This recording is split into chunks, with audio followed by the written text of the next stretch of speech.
नमस्कार, मैं हूं निश्चित दुबे। आप देख रहे हैं कैपिटल टीवी। बड़ी खबर सामने आ रही है बिहार की राजधानी पटना से। बता दें आपको, तेजस्वी प्रसाद यादव को राजद के राष्ट्रीय कार्यकारी अध्यक्ष बनाया गया है।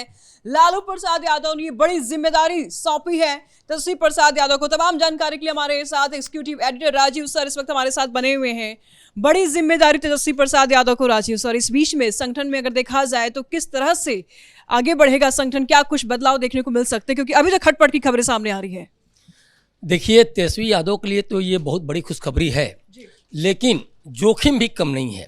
इस पूरी खबर को अगर आप 4 एंगल से समझें, खासतौर पे जो संगठन की बात अगर हम करें, हम नेतृत्व संतुलन की बात करें, हम लालू के नेतृत्व की बात करें और चुनावी राजनीति के तौर पे अगर समझें, तो इसके मायने बहुत बड़े हैं। पद बड़ा है तो जिम्मेदारी और जवाबदेही भी बड़ी है, क्योंकि सीधा सीधा ये पद कहीं ना कहीं तेजस्वी यादव को दिया गया, तो पूछताछ भी उन्हीं से होगी, जवाबदेही भी उन्हीं की होगी।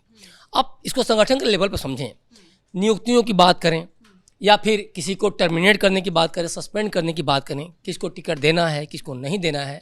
खासतौर पर चुनाव के दौरान जिस तरह से राजद में हाहाकार मची और कहीं ना कहीं राजद की एक बड़ी हार के पीछे ये कारण रहा। 75 से जो 25 सीटों पर राजद सिमट गई, उसमें नियुक्तियाँ, किसको टिकट देना है, नहीं देना है, किसको हटाना है, किसको रखना है, ये सारी चीज़ें कहीं ना कहीं राजद की मिट्टी पलीद हुई। तो इस लेवल पर अगर देखा जाए तो सीधे सीधे अब तेजस्वी यादव के हाथ में आ गया है।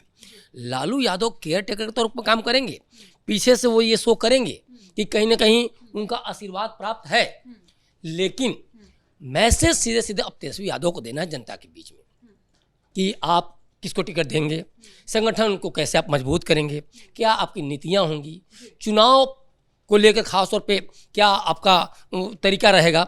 बहुत सारी चीज़ें अब सीधे सीधे तेजस्वी यादव के हाथ में आ गई हैं। और इससे होगा क्या कि अब जो छोटे नेता हों या बड़े नेता, अब धीरे धीरे ये तेजस्वी केंद्रित होता चला जाएगा पूरा का पूरा, और धीरे धीरे लालू का इसमें से कहीं ना कहीं देखा जाए तो पीछे हटना और तेजस्वी का आगे बढ़ना ट्रांसफर होता जाएगा। इसी बीच में ये सवाल जरूर उठ जाता है कि देखिए, लालू राज की अगर बात कर ले तो जंगल राज भी देखा जाता है। जैसे लालू प्रसाद यादव का नाम आता है, जंगल राज भी याद आने लगता है लोगों को। लालू युग में और तेजस्वी युग में क्या कुछ अंतर देखने को मिलेगा? तेजस्वी युवा है, लोगों के आइडल भी हैं, युवाओं के आइडल भी हैं, तो क्या कुछ अंतर देखने को मिल सकता है दोनों में? देखिए, नेतृत्व बैलेंस की जो बात मैं कर रहा था उसमें यही है। लालू यादव को लेकर इस बार लगातार एनडीए घेरता रहा और एनडीए के नेता घेरते रहे कि अगर तेजस्वी यादव आते हैं सत्ता में तो जंगल राज की फिर से वापसी होगी, कट्टा सरकार की वापसी होगी। अब यही देखिए, लालू यादव बहुत ही घाघ राजनीतिज्ञ हैं, बिहार की राजनीति को उन्होंने बहुत करीब से देखा समझा है। तो जो नेतृत्व संतुलन की जो मैं बात कर रहा हूँ, लालू यादव तेजस्वी यादव को आगे तो कर रहे हैं, और जिस तरह से तेजस्वी यादव शिक्षा पे, रोजगार पे, तमाम चीज़ों पर बोलते हैं, वो कहीं ना कहीं लालू यादव से काफ़ी डिफरेंट है। प्रभाव तो नहीं छोड़ पाते हैं क्योंकि कुछ ज़्यादा ही बोल जाते हैं। जो चीज़ एग्जीक्यूट न किया जा सके, आप उस पर आप चाहे कितनी भी बड़ी बातें करें, जनता उसको सिर आंखों पर नहीं वो करेगी। लेकिन लालू यादव देखिए कैसे धीरे से ट्रांसफ़र कर रहे हैं। उन्होंने अध्यक्ष पद को नहीं छोड़ा अभी तक से, और कार्यकारी अध्यक्ष अपने बेटे को बना दिया।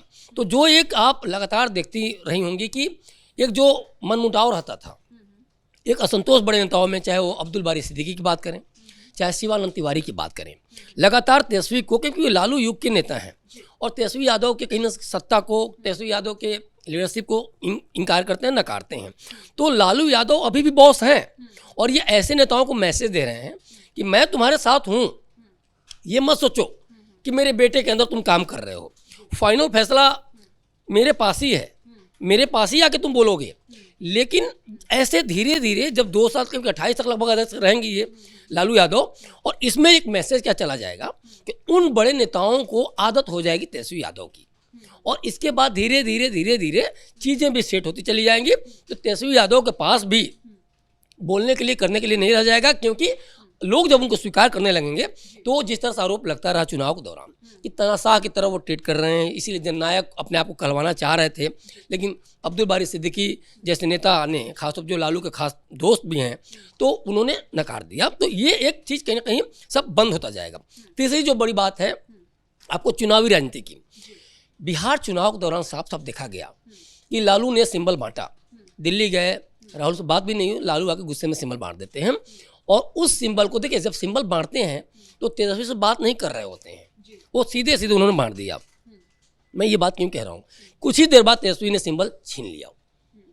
राहुल गांधी का जो मीडिया में जो खबरें आई कि राहुल गांधी ने फ़ोन किया तेजस्वी को, ये क्या चल रहा है, महागठबंधन जब साथ में हम लड़ रहे हैं तो हमसे सलाह मशविरा तो करनी चाहिए।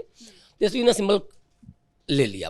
तो लालू अगर सलाह किए होते तो तेजस्वी ने ये सिंबल लिया नहीं होता लालू को देने के बाद। तो अब ये जो चुनावी जो राजनीति है, तेजस्वी यादव खास तौर पे अब एकमात्र अपने आप को चेहरा कि नहीं, अब राजद का जो केंद्रीय चेहरा है तेजस्वी यादव है, ये मैसेज दे पाएंगे। तो इसमें क्या होगा कि जो नेता हैं, छोटे हो या बड़े नेता, तेजस्वी के पास आएंगे, स्वीकार्यता उनकी होगी, नेताओं के बीच में एक्सेप्टेंस होगी, तो सीधे सीधे जो खारिज करने की एक बात आती है वो खारिज नहीं हो पाएगा। और जो भी फैसला होगा वो लालू यादव से सलाह मशविरा करके वो कर सकते हैं। लेकिन इस बीच भी लालू यादव खासतौर पर ये मैसेज देते रहेंगे कि नहीं, मैं हूँ, मैं अभी भी राष्ट्रीय अध्यक्ष हूँ, जिसको दिक्कत है चाहे वो अब्दुल बारी सिद्दीकी हूँ, शिवानंद तिवारी जैसे वरिष्ठ नेता हूँ, आप किसी भी तरीके से आप ये ना सोचें कि अगर आपका कोई चहेता है या कोई काम कर रहा है, उस नेता को टिकट देना है या नहीं देना है, तो फैसला तेजस्वी तो ठीक है लेंगे, लेकिन कहीं ना कहीं आप हमसे भी आके सहमति ले सकते हैं और आपके साथ मैं खड़ा हूं। तो यहाँ भी असंतोष का जो एक सूर है धीरे धीरे दबाया जाएगा और तेजस्वी को एक आदी बनाया जाएगा, आदतन तेजस्वी को उसमें कहीं ना कहीं राजनीति में शामिल कर लिया जाएगा। सबसे महत्वपूर्ण बात अब है जो कि लालू के जो नेतृत्व को लेके है। देखिए 97 में जब लालू जेल गए थे तब राबड़ी देवी को मुख्यमंत्री तो उन्होंने बना दिया, लेकिन राजद अध्यक्ष की कुर्सी उन्होंने नहीं छोड़ी, सीएम पद छोड़ दिया, लेकिन लालू यादव ने उस समय भी अपने पास ही ये रखा और रंजन यादव को कार्यकारी अध्यक्ष बना दिया। सोचिए ये इनके लिए कितना मैटर करता है, जबकि वो परेशानी का दौर था। अभी का जो दौर है, लालू ने जो ये मैसेज दिया है कि अपने बेटे को कार्यकारी अध्यक्ष बना के, तो ये प्रबंधन मैनेजमेंट कह सकती हैं आप। जो मैं बार बार कह रहा हूँ, लालू घाघ राजनीतिज्ञ हैं, लालू इतनी आसानी से कोई चीज़ जाने नहीं देते हैं। तो लालू ने अध्यक्ष पद अपने पास रखा है और बेटे को धीरे से, उसको बड़ी संरक्षित वे में कहा जाए, बड़े ही सेफली तरीके से कार्यकारी अध्यक्ष बना के पावर को ट्रांसफर कर रहे हैं। तो जबकि अभी देखिए, अभी कोई परेशानी वाली बात भी नहीं है। और जो तेजस्वी को लेकर जो ठिकरा फोड़ा जाए, तमाम तरह की सारी चीज़ें, हर पार्टी में हार जीत होती हैं, लेकिन अभी कम से कम 1997 वाली कंडीशन नहीं है।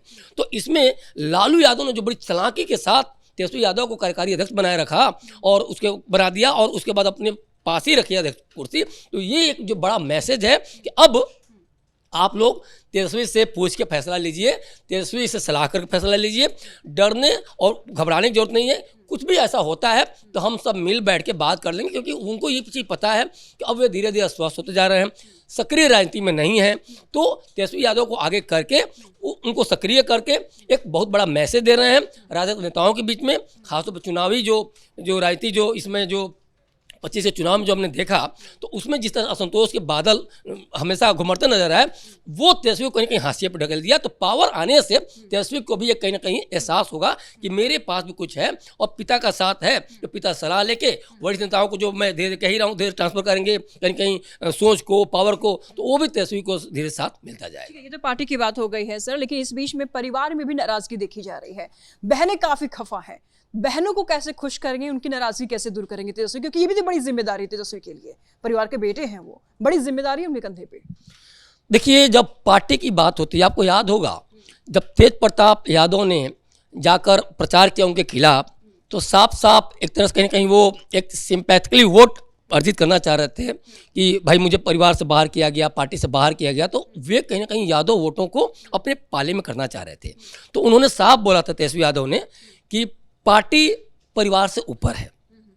तेजस्वी यादव इस चीज़ को फिर दोहराएंगे, चाहे वो रोहिणी आचार्य, आज रोहिणी आचार्य ने बहुत बड़ा हमला बोला है और बैठक जस्ट पहले बोला है, और जब जब बैठक होती है तब तक उसके पहले कहीं के हमलावर होती हैं। तो यहाँ वो बड़ा मैसेज देंगे, इसमें कोई दो राय नहीं है कि कोई कुछ भी बोल रहा है।